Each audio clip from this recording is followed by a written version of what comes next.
Peli kaka biso nyonso tokufa mutu atikala te po tozomona lokolo ndireti lukuteleki ma miso ezame mobala lelaka te pasi na motema. Réponse à kopesa biso ezali kaka yondo kobongisa mboka oyo po tozomona mboka yango banda élection esalama likambo moko ya malamu eza te.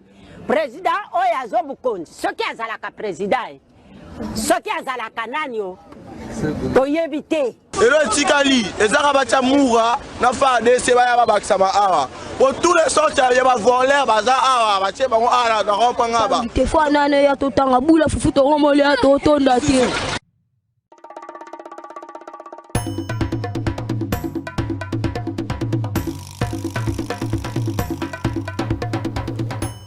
Merci beaucoup Mbote Nabino Nyonso esika bozali Congolais de tous bords, Congolais de tout genre, batu nyonso balingaka mboka oyo, batu wanande topesi Mbote na jeudi à lelo 4 juillet 2024, République démocratique du Congo, héritage ya ba Congolais nyonso, héritage ya libota mokote, héritage ya baeba ko kambate, héritage ya ba Congolais nyonso même ba oyo baza ko kanisa lokola makambo ezo simba te pona bango même ba oyo baza ko kanisa lokola bayaki ko tika baye oyo batombami en rang pe ya dignité mboka oyo ezali héritage na bango nyonso. Mwa makelele na ba ministère moko ebandi lokola na ministère ya EPST bande ko ba service ebele batomboli mongongo pona koloba était ministre ya éducation nationale, bon ministère ya EPST a société ministre ya éducation nationale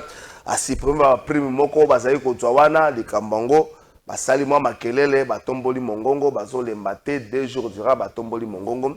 Espérons bien que solution ekozwama na ngambo na bango bandeko ba inspecteur du travail oyo bazalaki recruté par le gouvernement tilelo bayebaka te esika nini bakende balongola bango na ba province na bango balongola bango na bakwana bango baya na bango na Kinshasa lifuti te loko te na sima test pe ya mwa formation basalaki eloko moko te bazwi bakomi komituna basala nini po bapesi biso basango bayike na kati na bango bazongisi molimo epa ya tata po ete base retrouver na ba condition moko infra-humaine baza obligé à kobika nango bongo. Nous espérons que l'État congolais a komikotisa na kati ya likambango pona komemela bango solution na ngambo ya politique mboka na biso makambo akolobe kosila mokolo oyo mvwama tope mutu atombami en dignité kopesa valeur na mongamba po ete Congo etombwama tole moko esalamaki na ba réseaux sociaux mikolo eleki pona likambo ya voyage ya ba députés nationaux na ngambo ya Canada oyo ezalaki liste moko ya Assemblée nationale ya 22 personnes. Au total, ba membres, ba députés 10 et puis ba membres ya ba cabinet pe ba administratif 12. Liste wana les allés revu à la baisse. Vital Kamerhe a voyagé na 14 personnes donc 10 députés na 4 membres ya cabinet topé ba administratif donc les kambo ya 22 za les sociétés bande ko soko moni papa Kamerhe tango azozonga ko tuna yesu mota kwa bato ebele bonga kendaki na bango te akenega kana 14 personnes ba réduire yango tour salami dans le calme les kambo fruité na balaba les atepo et lokope a passe na mboka o ezali ke basango ebimaka bongo na ba réseaux sociaux na mboka na biso ata bosololi na kuku ata bosalaki mibale boye ba que troisième personne a kokota o kombo na bimisa information na place publique bato koma ko bimisa information na place publique bato bazaka susu na secret professionnel za la raté ba document confidentiel la Congo za la kasu c'est likambu nyonso et comment ko bima na réseaux sociaux même ba question d'aller dite stratégique to sécuritaire nyonso comment ko bima na ba réseaux sociaux toyebi komi lengelete toyebi komi batela te tango zo bima na ba réseaux sociaux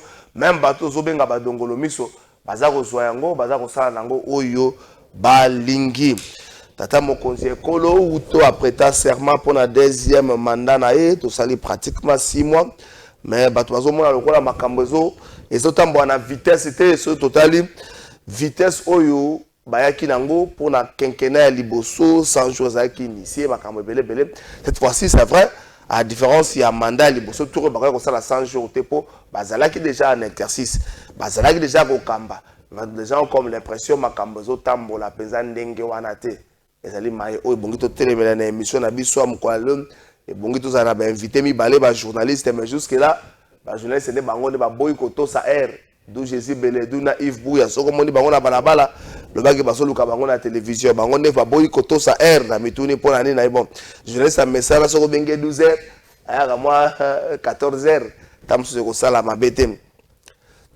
na Kinshasa pe batu balobi bazo sentir pensate différence entre Bokambia Sika na Bokambia Kala. C'est vrai, il faut que ça la que non. Daniel Bumba, c'est vrai, à ça eu beaucoup de Kinshasa, mais l'équipe n'a pas investi à niveau du gouvernement, à niveau assemblée provinciale. Programme n'a pas été en exercice année OYOT. Programme n'a pas été en exercice en 2025 pour année OYO Bunga exécuter programme OYO. Ngobila tike la kiye. Ce que batu balobi na cadre ko exécuter programme oyo ngobila tike la kiye. Batu bazo sentir ipenzate équipe ya Daniel Bumba na edi yeli. Balobi par exemple tozali na ngonga ya vacances bana bazo kende kila cité mbula peza ko beta te parce que fana biso vacances e coïncidaka na saison sèche mbula peza ko beta te. Banzela na balabala bazo sala te plutôt banzela na Kinshasa bazo sala te. Bazo sala to koma na début septembre banda au sala banzela to ndengeni banzela bazo salate est-ce que il faut tout ça on na likanisi oyo ya koloba ke non équipe na kotia en place té alors administration publique musala nango nini administration publique ministre te muto akoya ke ne ko exécuter musala la balabala ministre te muto ko bando contrôler ba travaux l'administration ya Kinshasa musala nango nini est-ce que politicien congolais andimi a bomba administration constant wana ezali même na gouvernement central. Na moi période où to sala kanango gouvernement moko bonge bima mususu ekota to kanto mona ka makambu nyonso etelemi to mituna est-ce que mboko ezali prêt à kotombwama pour ce qui administration ezali ko sala mboko ekotelema te pour ministre X bonga longwa ministre Y fa kota to mutu elongi tele bonge longwa elengi tele bonge kota makambo to mona ngo lokolo etelemi na ndenge moko na Kinshasa na ngogo or pendant ba vacances nde bato bazwaka temps ya kobongisa komeka kobongisa banzela ko curer ba caniveau comme on rebondit X to Y ba mikolo na Kinshasa makambo wana ezo salema te. Est-ce que le gouverneur a vendu à Milali za zobi as de l'équipe na ya sike kota ou encore gouverneur a lobby ceux qui va investir ngai et va investir gouvernement na ngate na kotala makambo ngobela za ko sala côté telema kinga pe na tshelo boko na litama na kotala ba kinoa et telem ou encore as face à la casquette ya azali gouverneur atala et sikani ngobela banda déjà ko sala ceux qui telema ki ba ba booster ngo musane zonga soki ezaki problème mosolo batala na mosolo vu na ça ngo ndenge ni ba ko financer projet wana ou encore o ebongisa maki pona lekambango pourquoi bato baza ko sentir gouverneur te na Kinshasa est-ce que to bomi administration na ba administratif congolais est-ce que tous on a fier à chaque fois qu'on ça la ba courbette et pas ba politique pour administration congolaise on a l'impression que ils ont ça la tête on a l'impression on dirait ekufa. On dirait que la politique est là, l'administration est coufie. Mboka tolelaka gouvernement le roi likambo. Ba secrétaire généraux Moussa la bango zanine. Ba to esengeli ba kamba mboka Moussa la bango zanine. Mboka kamba makate la ba politique. Mboka so administration za malamu te mboka kamba mate. Wana ezali maye bongi to milengele te lo bana émission lelo. Ataza za kozela bande ko ba koma mena ebike ba kokoma na bango bonjour mo pasi sango. Le bela muke na likambo ya nzela ya 24 novembre ko banda molati landu ya kokufa comme si tozana bakonzité ndeko makambo ngo na otikoloba est-ce que pour ba ko bongisa nzela wana 24 novembre esengeli gouvernement ya sike kota na Kinshasa est-ce que gouverneur a eu kota la te foner pe na Kinshasa za la kati Fonds national d'entretien routier ezalaka pe na Kinshasa mosolo bango bazana ngo ba ko bongisa te est-ce qu'il faut que ministre ya sika o atali mambi wana kota po ba bongisa yango ba tirage ba caniveau ba osala ngoni toyebi ke mbula na Kinshasa créaka ba dégâts makasi bato bakufaka mabe ekomaka est-ce que bongi kozela ti mabe ekoma makama ekoma po basala yango et pourquoi bazo sala te bandeko za pasi mais aussi responsabilité ma casse les années pour le peuple. Peuple pas la responsabilité ma casse parce que peuple aza exigeante pas ba continent. Ba Congolais tous ali exigeante, ba Congolais tous ma casse na ko yembela kabato. Tous ali exigeante. Moto sala mala moi sala mabe etali biso. Soko bengi ndeko ko mona o longwe pa ya azali communicateur ya Ngobila. Ndeko Gaston Piana. Soko bengi lelo otuna ye Kinshasa ça va. Je m'excuse, Kinshasa ça va. Alors non, Kinshasa ça ne va pas. Mais tant que nous sommes Ngobila zaki na bokonzi, pour na Kinshasa zaki ça va. Pour na Kinshasa zaki Eldorado. Pour na Kinshasa zaki paradis. Pour na Kinshasa zaki siko makambu nyoso za normal. Lelo le gouverneur Ngobila za sous-té pas longwe. Soko tourner Kinshasa ça, akomi ko se souvenir que na bana na Barumbu, nzela malamu ezalaka te, urbanisation ba bebisango ba mosel ba teka teka mapangu na désordre. Lelo on doit comprendre que mboka ekomi ya kokufa. Est-ce que bongi to pesa makasi te na administration pour te totambusa mboka na biso na ndenge esengele. Eloko moko pe ya passe ezali lisolo ya ba détournement. Baza ko sambisa DG ya Metal Salt de kola 5200. Ezali kanise malamu. Po mbongo l'État to lie 1000 faut pas sambisa. Déjà Metal Salt baza ko sambisa de kola 5200. Ezali kamba malamu. Sengele ba sambisa. Soka le yango s'il faut pas condamner, mais bande kotolobi merci.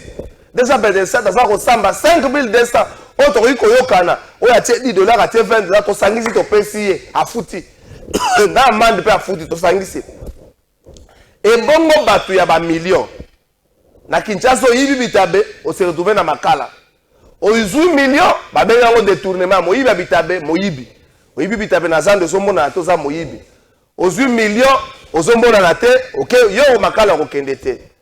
Makala ko kendete na esa kibino ba journaliste bayaka na bango bazanga ka te me bayaka na moi retard so utele Yves Bouya esa Yves Bouya ke tozo sele na plateau d'où Jésus Beledo à Koti esa Yves Bouya ke tozo sele na plateau va proposer biso le maman na régie avant tozwa d'où Jésus papi Mandeke papi Mandeke ba camarade ya papa bazaka na bango moi maele to saka photo sa ba camarade ya papa. Camarade ya papa so kutene na nzela benga ye papa. D'où Jésus Beledou patron ya média. D'où Jésus Beledou. Oh, bato na régie bazobo ya polane. On doit comprendre bato basa na régie d'où Jésus Beledou na pession mbote. Mbote na yo ndeko Kalafai na s'excuser pas ya ba téléspectateurs ya émission na biso. Il est vrai que Banzela est à côté à moi ma campagne kuneza moi nungu moi embouteillage. J'espère que politique il y a un nouveau gouverneur et vous allez la paix qu'on s'intéresse efficacement à ma embouteillage parce que c'est un problème gravissime et sérieux. Est-ce qu'il faut aussi ça embouteillage pour embouteillage aussi? Je pense que ça va de pair. C'est-à-dire moi je pense que pour résoudre le problème embouteillage il faut deux facteurs. Facteur à Liboso, il faut discipliner les agents commis dans la police à circulation routière. On ne sait pas qui régule la route, qui ne régule pas la route. À Kinshasa, la garde présidentielle régule la route. La police nationale congolaise régule la route. Ceux qui sont à hauteur, il y a Kanchachi, quand ils sont à côté à RTNC, c'est la police militaire qui régule la route. C'est PC qui régule la route. Enfin, c'est les Oudjana. Il n'était pas Oudjana, n'a pas raté. Voilà. C'est les Oudjana qui régulent vers Beau Marché, même Tchangou, etc. Alors, toutes ces personnes-là, chacun a sa loi naïe. Anzela. Azapena mutuna osala contre rendu. Azapena mutuna osala contre rendu. Ngayo nazolo banayo.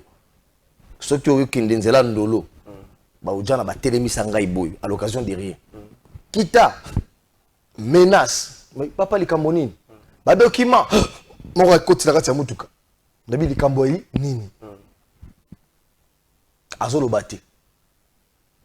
Na mondi moi mokonzi na bango azaki na tele moi peta au major. Yaza mokonzi azali kiligite. Tango a poussé enfin un officier.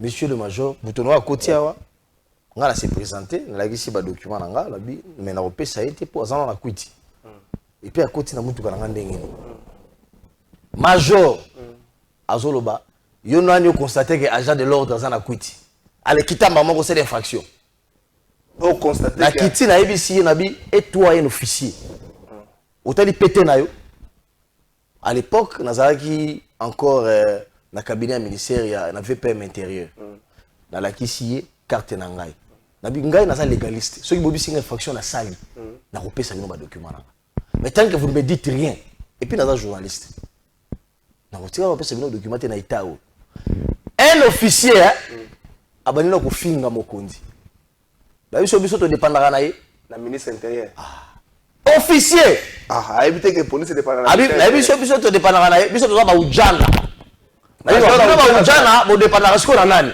abi oyeba kite kitala mutuka wana yo obiki 13h kwiti na sur la bangi banana mokonzi authentique ba mnazo bisa la côté na mutuka na ki le problème la biso c'est la discipline d'abord.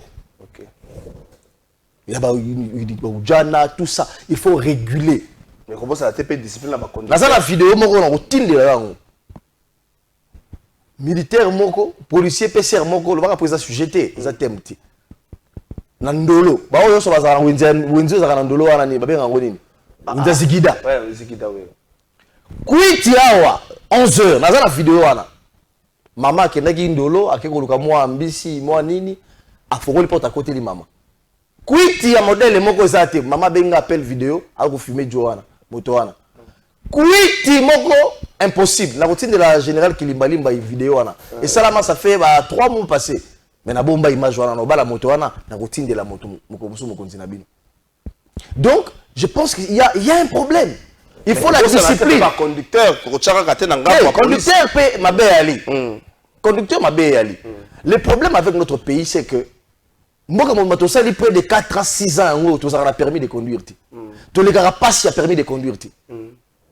Voilà, je vois quand on a entré à l'énergie des eaux.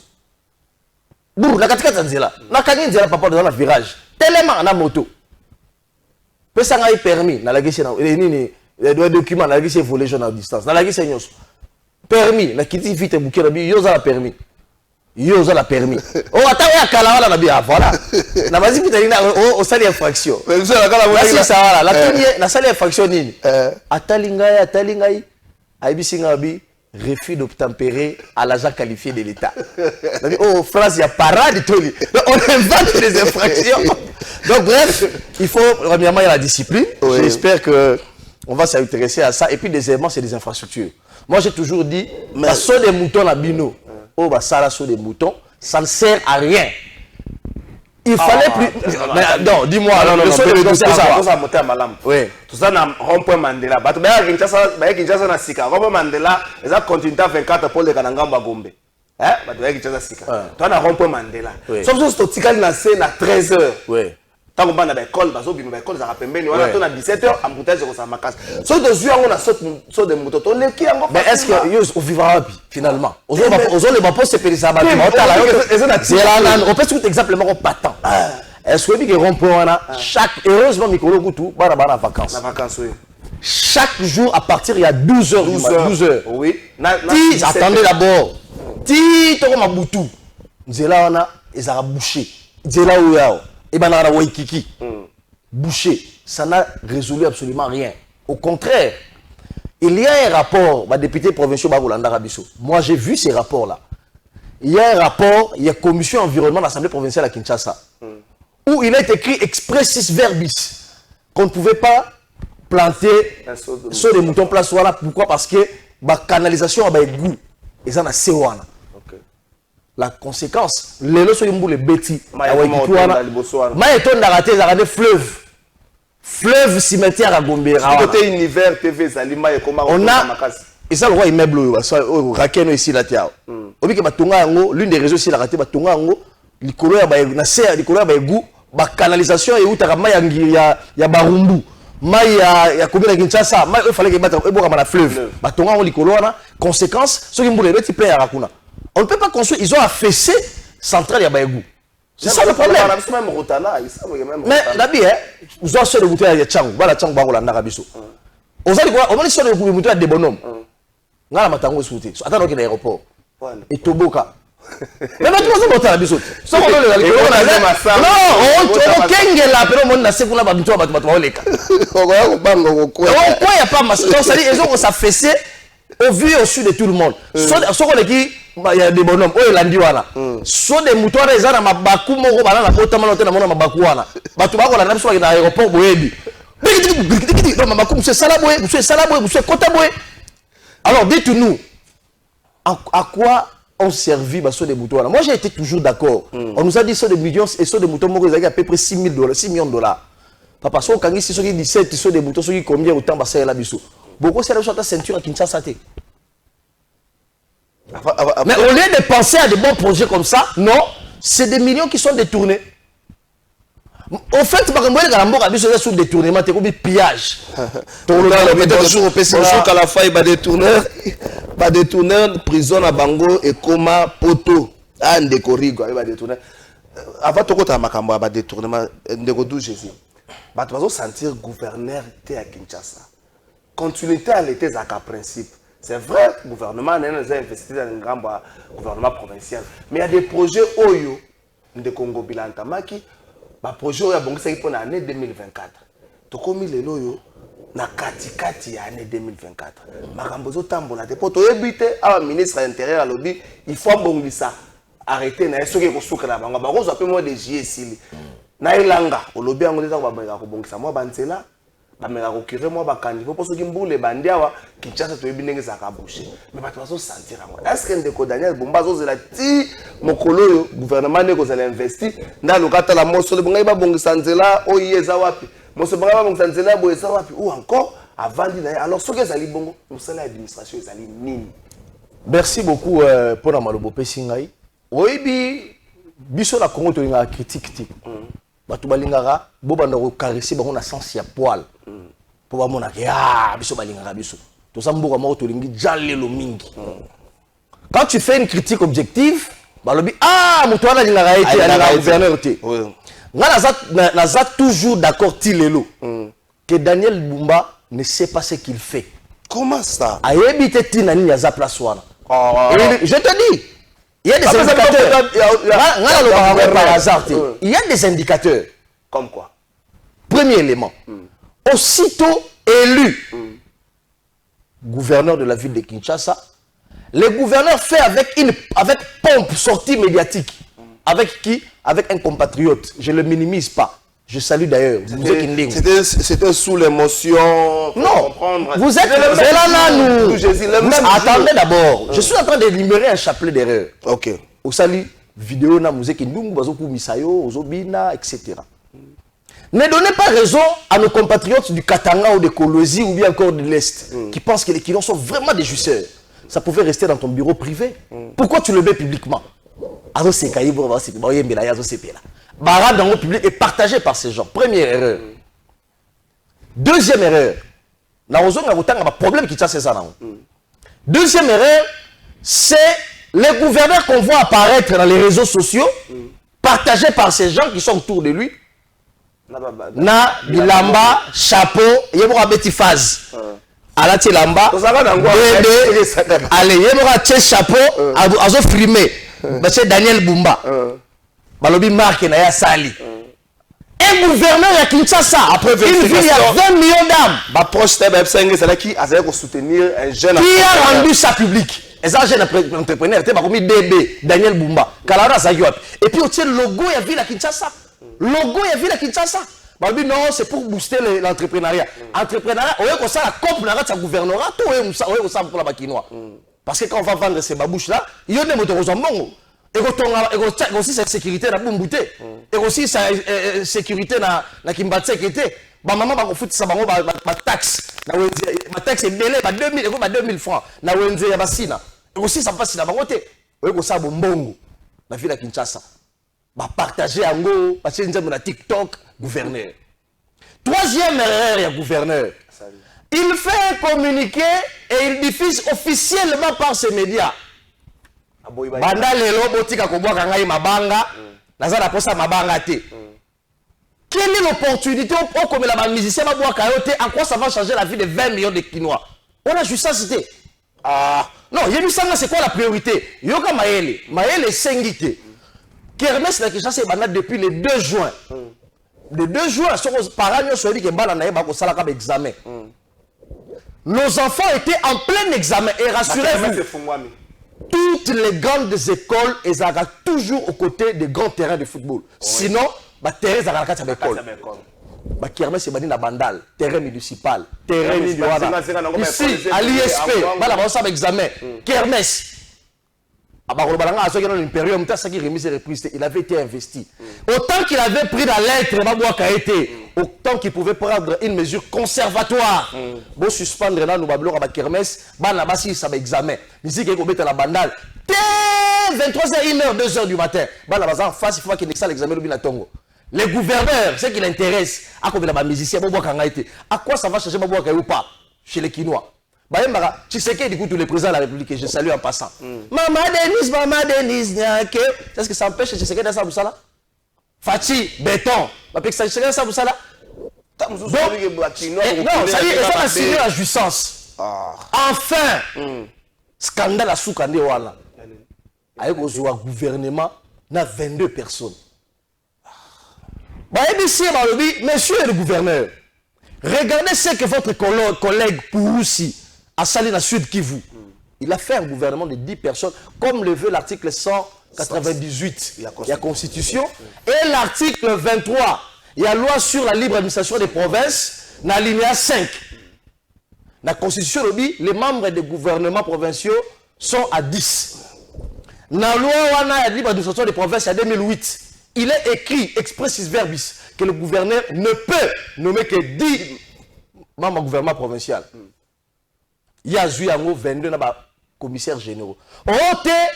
Kabila appelle l'époque où on a ça qui bon va tout les barolo baka. Chef de l'État appelle chef de l'État n'est pas au-dessus de la loi. Nous sommes dans un état de droit. Un gouverneur est censé maîtriser Marambo Sal. Les textes, il y a heureusement il épaisse, dans un cadre réfléchi. Abengi Kiaboula, Abengi Bumba Lobi. Malgré le fait que Babenga qui est, le lendemain, il tient une réunion avec le commissaire. Et puis, ce que tu as là, commissaire, tu as là chevauchement, ils ont la commissaire. Chevauchement, la commissaire, gâteau, pas qu'on a tout des gâteaux. Bazui, ministère de la communication,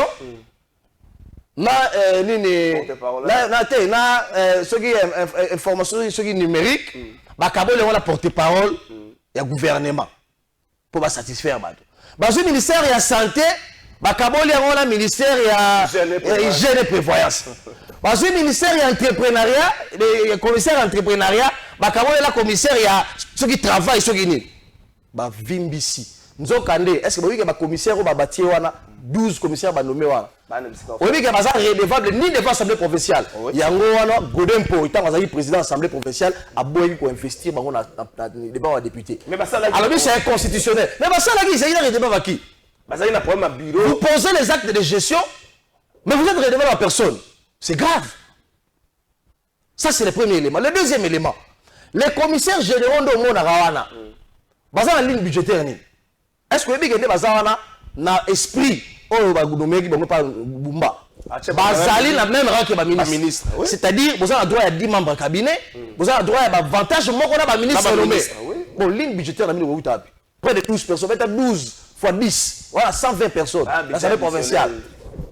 Bulletin additionnel. Alors, vous sacrifiez sous l'administratif et APK, vous sacrifiez l'administratif et l'hôtel de ville pour vous foutre, à mis côté. Tu vois maintenant comment les gouverneurs nous amènent à Boulouyeki. À ça, il y a 100 jours. Mais ils ont signé plusieurs scandales. Ceux qui ont c'est parce qu'ils ont vu la mission. Voilà maintenant les priorités. Les gouverneurs devaient s'intéresser aux vrais problèmes des Kinois. Problème de la salubrité à Bafoulou. Est-ce que vous avez une minute où Kendega a l'ISP, Kermesse est dans l'ISP. Kermesse, c'est quoi l'opportunité pour que Kermesse a la place d'évoluer? Ici, l'ISP, là-bas, la primature, de l'autre côté, la présidence. Mais tu as la foule Ezawana. Ce que M. Silbo qui est la salité Mbindozawana. On fait quand même les grandes villes. À Cocody, en Côte d'Ivoire. Tu as vu comment les Ivoiriens entretiennent le centre-ville C'est l'image même de la ville. Est-ce que tu as sous un sens? Masuba, soki muta subi, moi toyeti ba tia wana, batika ngo ba subi na ngo libanda kuna, solo masuba comme la place des évoluer comme pas possible.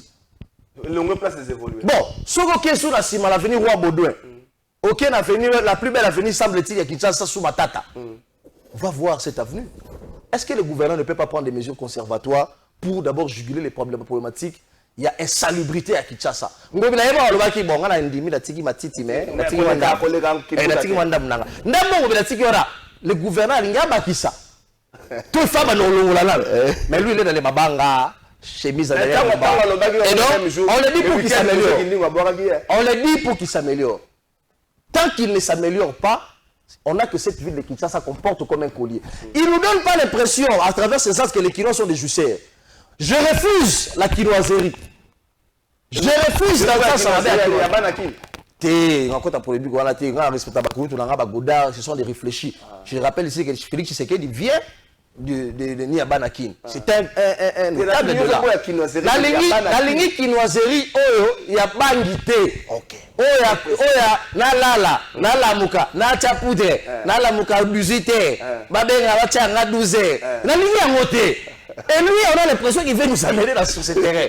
Et nous, on doit prendre conscience et il faut dénoncer avec beaucoup d'énergie parce qu'on a que la ville de Kinshasa comporte comme un colis. Aïe, aïe, aïe. Bonjour, plateau de vérité. Moi, je pense que c'est lui qui avait tout ce que le Congolais attendait de l'IDPS était Papa Etienne, puisque nous voyons clairement sur le terrain que tous les autres qui sont là aujourd'hui ne font que l'accompagnement. Et je vous rassure que s'il est fait, Papa Etienne, Tshisekedi était encore vivant, il allait être le premier opposant de son propre fils, Muto Kambali, exaucé depuis Mongafola. Ah, donc de quoi où tu me. Et puis, tant que tu vas mon frère, avant de le cas, tant que tu vas au Bagano, Bumba Penani, Ngobila Pazouaka, commissaire, etc.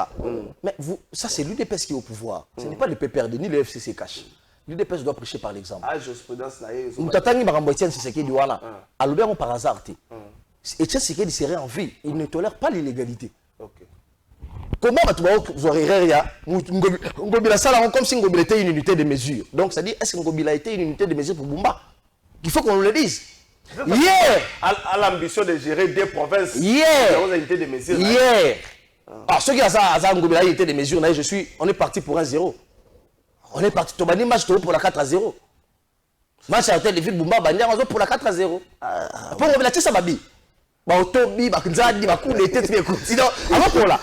Parce que, c'est exemple, il y a inégalité. Quand Ngobila a nommé le bourgmestre, mais le VPM intérieur à l'époque, à Télémélaé, il y a la capacité à renommer le bourgmestre. Mais c'est comme ça. Mais il y a une inégalité de la Téléméla. Mais comment vous devez nommer l'arrêté et un gouverneur avant de nommer par ordonnance présidentielle? Quelle illégalité? Oui, mais constitution la mission, c'est moi, c'est Lobaka. Et pourtant, moi, comme ma plainte. On explique on est. Tu vois, l'élan, ton zoni.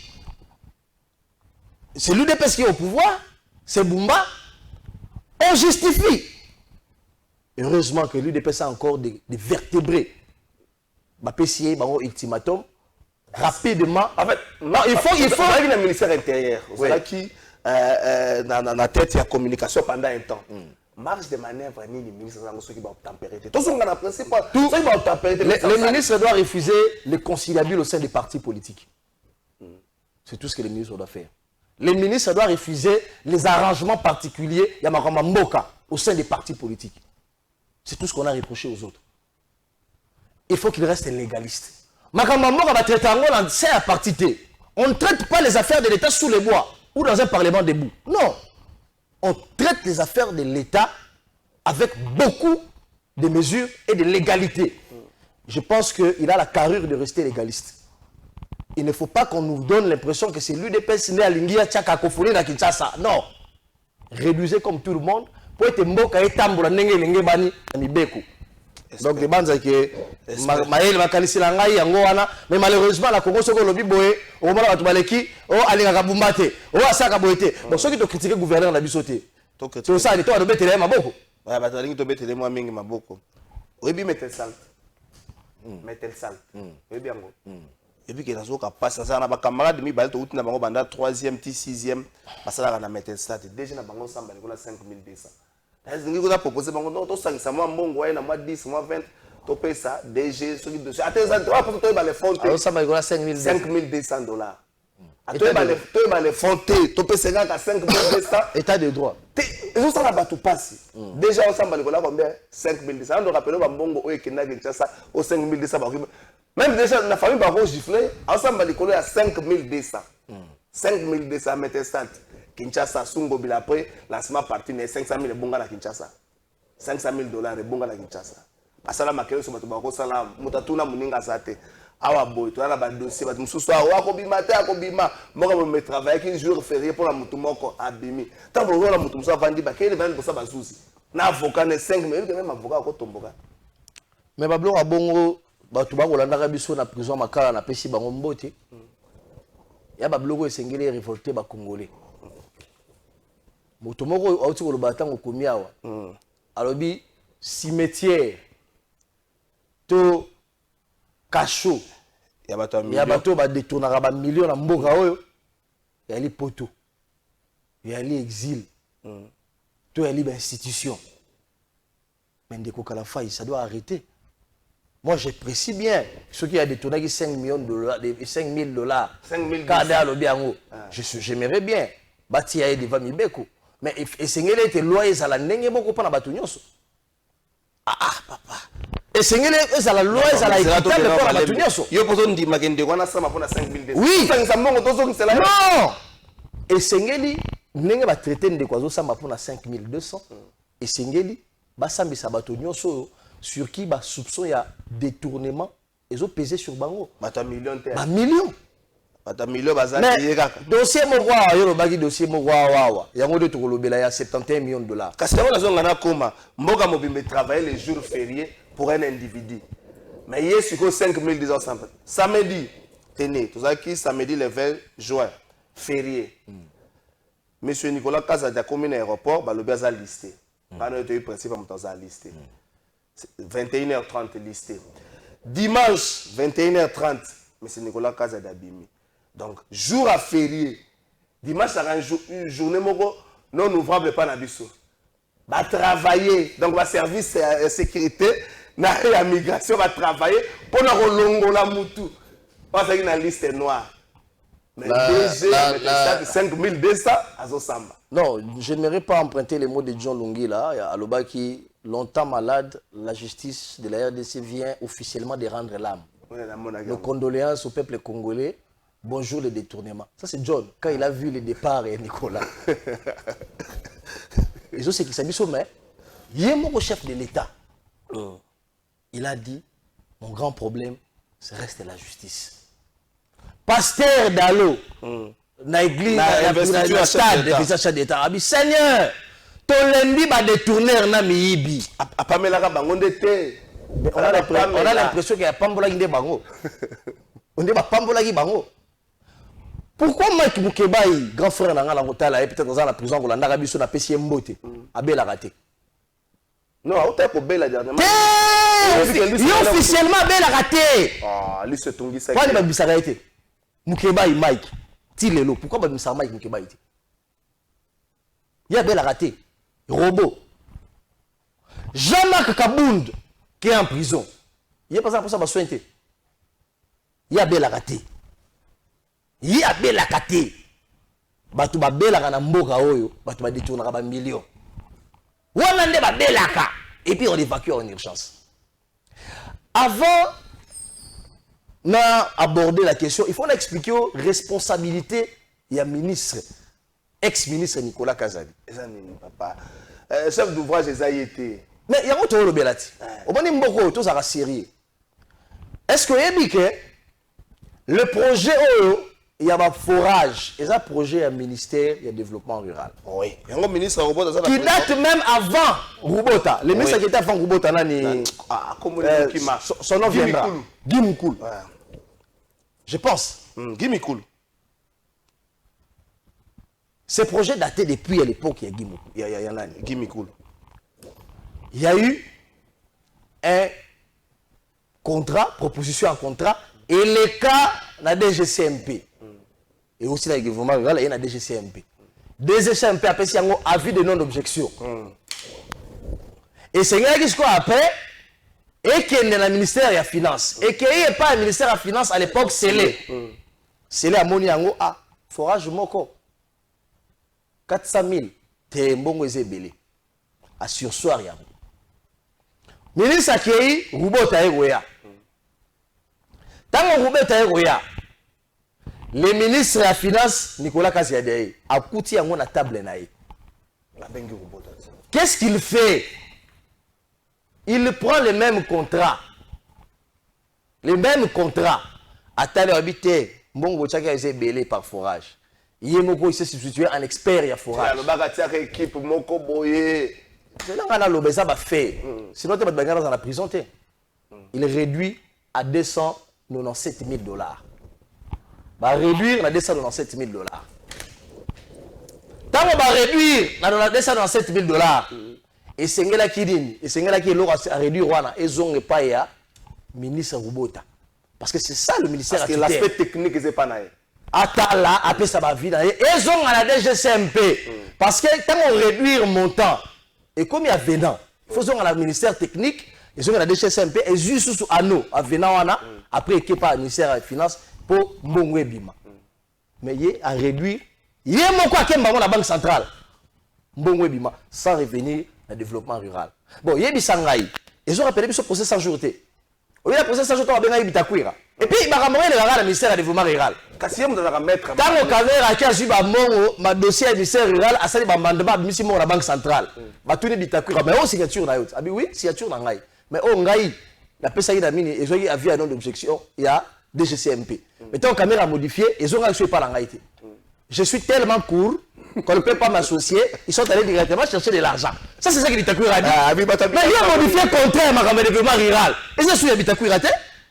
Mais c'est le juge, je suis court, tellement que je suis court, on ne pouvait plus revenir vers moi, ils sont passés par la Banque centrale. C'est exactement ce qu'a fait Saint-Nicolas, qui donne aujourd'hui des bonbons à des gens qui viennent, des charlatans. Non, il faut le dire. Non, il donne pas. On va revenir sur ces charlatans-là. Non. Il donne des bonbons. Saint-Nicolas donne de quels amis? Quels amis? On reviendra sur ça. Non, on n'a pas les Nous osons parler. Nous osons parler de ça. Nous voulons parler de ça. Il faut avoir de la mesure quand tu parles de responsables sur un plateau de télévision. Il faut avoir de la mesure. Il ne faut pas impliquer les responsables sur des bêtises. Il faut vraiment avoir de la mesure sur ton langage. Je viens à l'essentiel. Restons à l'essentiel. L'essentiel. Il n'est plus revenu vers le ministère du Développement rural. Voilà maintenant ce qui se passe. Premier décaissement. Il va nouer un partenariat avec Stiver, Yamaï Kassenda. Pour 71 millions de $, bah ça a 240 forages. Les contrats qu'on brandit dans les médias, nous tous on a ces contrats. Et voilà ce qui stipule ces contrats. Parce que les gens pensent que les Congolais sont fous. Les Congolais sont bêtes. Et Sengeli, le contrat Wana, contrat Wana conclu entre le ministère du développement rural et Stiver Construct. Yamaï Kassena. Et c'est quoi le ministère des Finances? Et le contrat Wana, il est bien dit que avant le gouvernement et PESA, Max Stiver Mongo, et c'est lié à préfinancer les travaux. Le principe est voilà.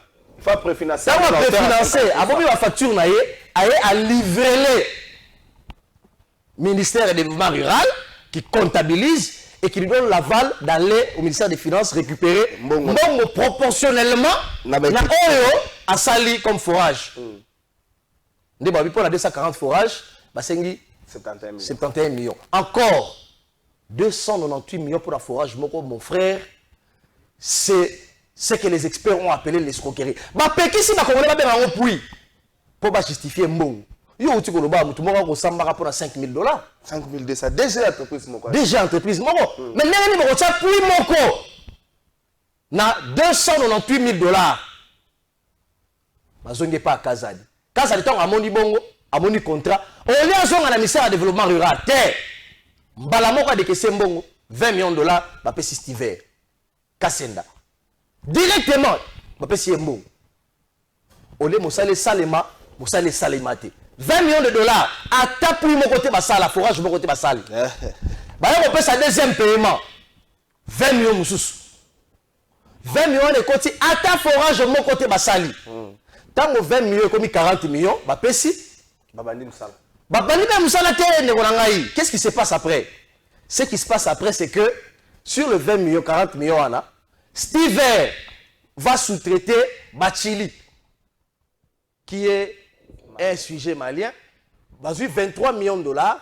Batindeli yango na compte na otanga bakoma ba banque té de compte en compte et créé pas Bachili 23 millions si quoi 23 millions na nini 23 millions na sengela ki bakaboli Steve ya maika senda sala 140 forages Bachili mutazui 23 millions à sala 100 forages 20 millions mususu ebimi musale sa mina nuté wamba kozoka bwame 60 millions 20 millions mususu ebimi 60 millions musale sa mité musale bandi ko salema tango batindi 13 millions etikala kiwana pour ça 71 millions de dollars de musale bandi au salam sika wa yo zo c'est la question autour langa bongo 23 millions ne kendaki wa c'est là il faut 6 parce que Bachili azwa kimbongo voilà mais yo kelaki tango okelaki na tango zo ko sambaté mais les journalistes et notamment les confrères Gauthier Sey étaient là c'est lui qui a livré les infos lorsque Kassena dit, par exemple, selon notre confrère Sey, il dit, par exemple, sur les 23 millions, mais cet argent, il semblerait, on ne le confirme pas, mais c'est un scandale, et Bima, autant qu'il continue à 23 millions, il continue à compte, et Bimi en liquidité. 23 millions Bimi en liquidité, et puis en francs congolais. Et puis en francs congolais, et c'est volatilisé dans la nature. 23 millions. Baboy trace tika là, ce que l'équipe la banque est parce que les chiffres ne mentent pas. Oui. 23 millions demi, opération retour. Et que là il y a pas nani, un grand point d'interrogation, une question à 71 millions de dollars. Aïe aïe aïe aïe aïe aïe. De Jésus Beledou. Il y a un le bagi, ce qui moto kangi nzoko abomi, akolia yemo côté. Yo kolia moto nzoko yemo. Mandeke yaka, la kangi nzoko katalo kolo. Dani susu, buya yaka. Na lobi de l'autre côté. Bakoko moto baloba bongo. Soki moto kangi nzoko abomi ye, akolia yemo côté. 23 millions bimagi oneke wapi. Ça c'est un grand point d'interrogation. Je reviens maintenant. Mais il semblerait selon les câbles que Mike Senalobi a un problème. Parce que sur les 140 forages de Sengela, il y a ça là. On a pris la surfacturation à 297 000 à ça déjà 70. 20 ans en construction, 70 ans livrés. Mais malheureusement encore, les forages en question devaient être construits dans les milieux ruraux. C'est-à-dire à Kinshasa. C'est-à-dire à Kisanganité. C'est-à-dire à Lubumbashi, à Matadité. Et c'est ça, on a pas Kongila. Na kati kuna na village ya Doumi. Placement ils a raté parce que c'est la compétence de la régie des eaux. Ceux qui sont dans la grande ville, la régie des eaux va prendre en charge. Est-ce que l'État congolais doit à la régie des eaux 100 millions de dollars? Il y a ma facture, à foutre. Donc quand on menait des bongos, on va payer des gaz 71 millions de dollars. Ceux qui sont dans la grande ville, mais on va payer sa expertise à la régie des eaux. Encore qu'on a un ministre de l'énergie très calé dans le domaine là. On va payer ça qui a un ça là bas puis na ba zone reculée. Mais bango ba sali ba puis wapi na ngiringiri. Mais on a la terre jaune. Terre jaune. Terre jaune ça. Après aéroport. Oui. Mais non, c'est ça le fait. Parce que wapi na lemba salongo. Mais mon frère. Bon, tu dis que moi il a livré 70 puits. Bon, 20 ans de construction. Quid du reste? Un grand point d'interrogation. Mon webima la procédure d'urgence. Pour que 3 ans aujourd'hui au Kende, l'exécution va travailler ça à Minanouté. Alors, au lieu de s'intéresser aux vrais problèmes des Congolais, il y a un charlatan qui vient. Il a fait son travail en tant que journaliste. Non, moi j'interviens. Tu sais, moi, la journaliste Batolobara, les chiens écrasés. Oui. Ils ont les chiens écrasés. Oui. Mais parce que mon média, moi je suis patron de Liberté Actu. Oui. Parce que mon média a été cité, je peux répondre à ces charlatans. Il n'y a pas de problème. Ce charlatan-là ne sait pas que tout média, d'abord dans tous les pays, il y a le modèle économique, il y a des médias. Je ne pas respecté à non, c'est respecté. Au moins, il y a des amaïli. Moutou Moussa, quand ça a le rôle, on a un côté. Il y a un ngombe. C'est ça, non? C'est ça, on va continuer que ça respecté dans le Congo. Il ne faut pas pour moi dans ce moment c'est 2000. Torozonga. Contrat, ça va sinon contrat canal plus. Torozonga place wana. C'est-à-dire avant qu'on ait la mise sur bateau, il faut que ça n'attend maïli. Yo aussi contrat bateau ba signer en bonne et due forme. Oyen ngobi tala ba corrompre bango corruption. Vous appelez un contrat signé en bonne et due forme entre les médias des confrères que je respecte, vous appelez ça une corruption. Mais il faut être bête. Je vais terminer par là. C'est ça, français. Il faut être bête. Les modèles économiques, il y a des médias qui ne vivent que de la publicité. Oui. Il y a des médias qui ne vivent que de partenariat, tant public que privé. Congo est soit dans le partenariat dans l'Assemblée nationale. Cela veut dire que le Congo est besoin de la solde de l'Assemblée nationale. Congo c'est une télévision commerciale. Quand l'Assemblée nationale paye la corruption, il y a une contrepartie de diffusion. Où est la corruption dans ça? Si Beledou a un partenariat avec l'inspection générale des finances à travers son média, où est la corruption? Si 7 sur 7 de d'autres médias, quelqu'un a dit, je crois sur ton plateau, quand nous on organisait nos médias, en plus, lorsqu'on parle de médias, faut quand nous on organisait, non, c'est les contrats, les télévisions confessionnelles. Je suis directeur du programme de la chaîne pendant 6 années. Je salue mes confrères Mandé qui est d'une expérience professionnelle extraordinaire. C'était un grand collaborateur avec moi à l'époque que je travaillais. Je salue Maurice Jikandou avec notre patron Chabani Record, M. Chabani, avec qui j'ai beaucoup de respect, M. Gilbert Biladi. Ce sont eux qui m'ont entraîné dans ces boulots. On participait à des réunions du CESAC. Les télévisions confessionnelles qui ne payent pas de taxes, TV à Congo commercial, mais sur le financement, à travers des partenariats, il y a ONG, il y a des structures. Si des structures, et puis si TV, alors, vous voulez que dans un match de Ligue des Champions, où Canal Plus a un partenariat avec Heineken, excusez-moi de citer les noms, Canal Plus a une émission, à Heineken. Alors les clauses de partenariat, Zarani. Quand vous avez un partenariat, il y a des clauses de respect, il y a un contrat. Et c'est pareil. Et quand un journaliste ignore le modèle économique et médias congolais, il va brandir des contrats, il dit c'est la corruption. Je pense qu'il y a un problème dans sa tête. Non, il ne faut pas dire ça. Il y a un problème sérieux dans sa tête. Je te dis, il y a un problème. C'est-à-dire, il a étalé une ignorance impossible devant les gens. Et les gens ont compris que c'est vraiment quelqu'un à ne pas prendre au sérieux. Ça, c'est un des deux. Je vais chuter par là.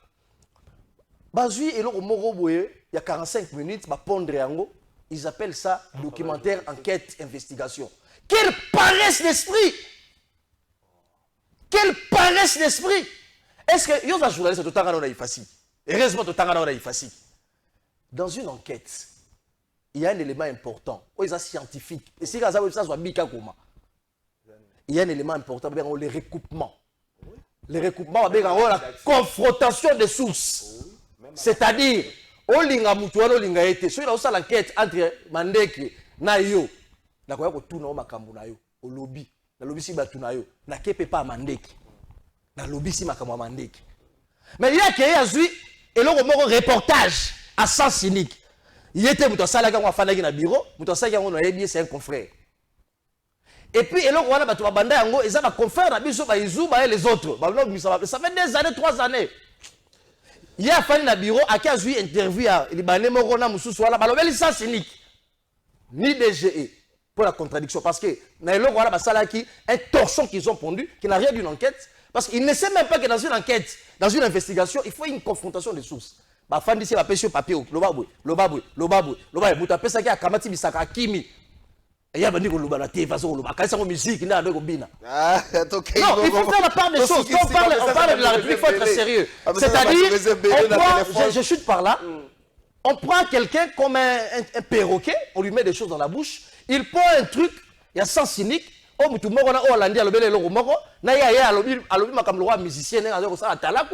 et il termine, il appelle ça une enquête. Nous sommes des journalistes professionnels et nous sommes fiers de notre profession qu'on porte comme un collier. Merci beaucoup. C'est-à-dire, on pond une bêtise, on ne confronte pas les sources aux yeux à vie à DGIT. DGIT, il y a un point de redressement, il y a 1 milliard, 1 million, on a pas ça 13 millions. Année où il y a et pas à DGI, tout naï. Bon, le langage, il y a chiffre, il y a un impôt, au banque, Robank à Futaki. Et c'est comme ça, aux yeux à vie à DGI. Il y a DGI, il y a des grandes entreprises. Ok, il y a IGF. Tu n'as pas terminé par là. Tu ne le fais pas. Oui, que ça, effectif dans le plateau. Ça, c'est un des deux. Au lobby, non, Dako. Attends, qui Dako? Oh, Dako. Dako, il y a un inspecteur général, la finance, chef de service. D'ailleurs, Koutou, à Salaki ba acte à faciliter ba makambo les statuts à Dako na zanango c'est un journal officiel et ça vous le journal officiel c'est bon les représentants à Dako tu ne verras nulle part ni le nom de Jules Lingete ni le nom de ses enfants nulle part parce que là il faut des experts comptables qui ont des numéros comptables et en 2020 ba communiquer ba osala wana ba papier ba osala wana pour moi c'est du mensonge. Jules Lingete est devenu assistant et inspecteur général des finances en 2020.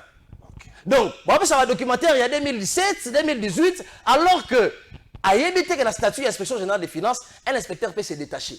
C'est pourquoi Jules Lingete à un moment donné a été conseiller. C'est détaché aussi. A été conseiller dans la première primature, a été conseiller dans Nini, etc. Mais voilà, ignorance. L'imbécilisation collective et c'est réussi dans la c'est de l'imbécilisation collective. Heureusement qu'il y a des gens comme nous qui peuvent dire monsieur stop. Merci beaucoup. Kevin Lissolo, un jeune artiste indépendant très talentueux, a mis une chanson qu'il a chantée pour les pays patriotisme. Là où il nous a mon message malade de Kevin, c'est pour l'amour de notre pays. Des gens aiment les canabas chaîne, il y a télé à Kinshasa, mais nous encourageons les jeunes Bayembe la Mboka. Vous suivez les clips Ndenge Kaka, Bolandela Kayango na Congo et puis na ba chaîne Mususu message Yandeko Kevin, merci beaucoup. Ndeko Kevin, oyembi pona mboko, oyembi moi cité, oyembi mbongo te, oyembi te lokola nani oyo. D'où Jésus m'a attaqué un message à Bandeko Zate, timing pesé l'équipe un message à Bandeko Zate, belé mais toke ga boye, topé sa makasi na DG, a mettre ça de 5000, soki ezali moi pas c'est to zongi, to sangi sa mbongo to zongi c'est là. To zongi c'est là. Et monsieur est